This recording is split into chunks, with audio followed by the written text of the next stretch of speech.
Esta é a Bolívia, um país que não toca o mar há mais de 140 anos, mas que mantém uma marinha ativa com mais de 5.000 soldados, sendo o país com a maior marinha do mundo entre as nações que não possuem um único centímetro de costa marítima.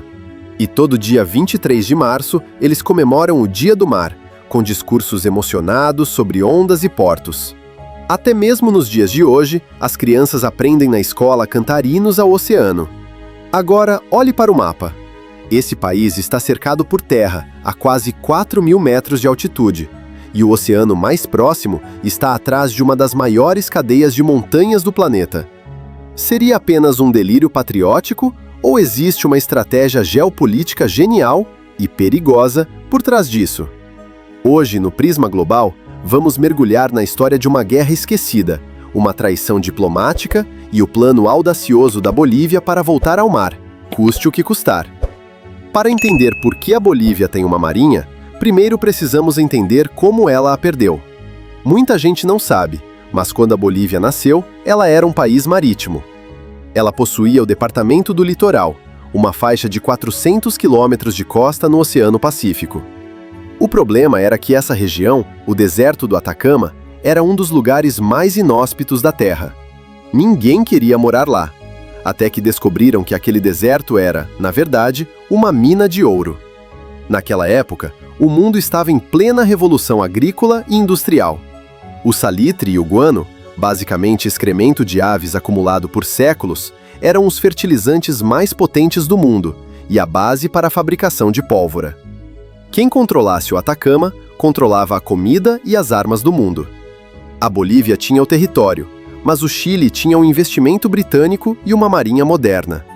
Em 1879, um imposto de apenas 10 centavos sobre o salitre serviu de desculpa para o Chile invadir o litoral boliviano. O que se seguiu foi a Guerra do Pacífico.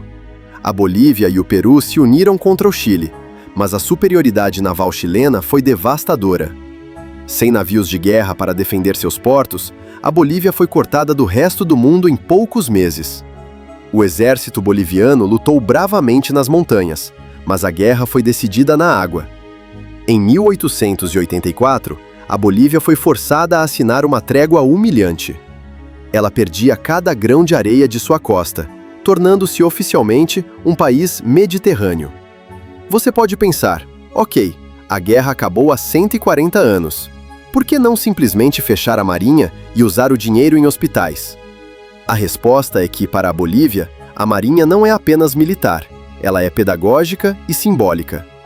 A Armada Boliviana opera hoje em 3 frentes principais. A primeira é o Lago Titicaca, o lago navegável mais alto do mundo. A 3.800 metros de altitude, as águas são geladas e o oxigênio é escasso. É aqui que os cadetes da Marinha aprendem navegação astronômica, táticas de combate e mergulho. Sim, a Bolívia forma mergulhadores de elite, que treinam em condições de pressão atmosférica que poucas outras forças navais no mundo conseguem suportar. A segunda frente é a hidrografia fluvial. A Bolívia possui milhares de quilômetros de rios navegáveis, que levam tanto para o rio Amazonas quanto para o rio Paraguai. A Marinha patrulha essas fronteiras para impedir o tráfico de drogas, o contrabando de madeira e para levar assistência médica a comunidades isoladas na selva, que só podem ser acessadas por barco. Mas há uma terceira frente, e essa é a mais sensível de todas: a política. Manter a Marinha é manter a chama da reivindicação viva. Todo navio boliviano, mesmo navegando em um rio estreito na Amazônia, carrega a esperança de um dia atracar em um porto próprio no Pacífico. Para o povo boliviano, extinguir a marinha seria o mesmo que aceitar a derrota final e dizer que o Chile venceu para sempre. E isso, na cultura boliviana, é inaceitável. Em 2013, o mundo assistiu a um dos casos jurídicos mais estranhos da história. A Bolívia processou o Chile no Tribunal Internacional de Justiça de Haia. O argumento boliviano era criativo. Eles não estavam pedindo para anular o Tratado de 1904, mas diziam que, como o Chile passou um século prometendo em reuniões diplomáticas que negociaria uma saída para o mar, o Chile agora tinha a obrigação jurídica de cumprir essa promessa.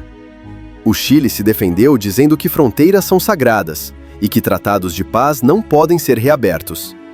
Em 2018, veio o veredito.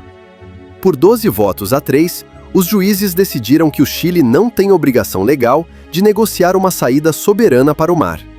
Foi um luto nacional na Bolívia, mas foi também o momento em que a estratégia mudou. Se o Pacífico está trancado por um tribunal, a Bolívia decidiu olhar para o outro lado, o Oceano Atlântico. A Bolívia está investindo pesado no Porto Bush, um porto fluvial que dá acesso direto à hidrovia Paraguai-Paraná.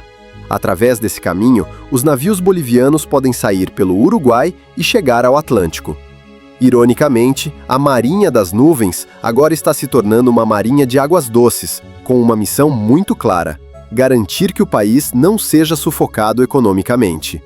Eles podem não ter as ondas do Pacífico, mas estão aprendendo a dominar as correntes do Atlântico. A história da Marinha Boliviana nos ensina que a geografia não é apenas sobre montanhas e rios, é sobre a memória de um povo. Enquanto houver um marinheiro boliviano fardado, o mundo é lembrado de que a ordem global atual não é aceita por todos. A Bolívia é um lembrete de que um país sem mar é um país com o coração incompleto. Mas com ou sem oceano, eles continuam navegando, provando que, às vezes, a vontade política é mais forte que a própria geografia. Você acha que o Chile deveria ceder um corredor para a Bolívia? Ou as fronteiras de guerra devem permanecer como estão? Esse é um dos maiores impasses da nossa vizinhança. Comenta aqui embaixo, eu quero saber sua opinião.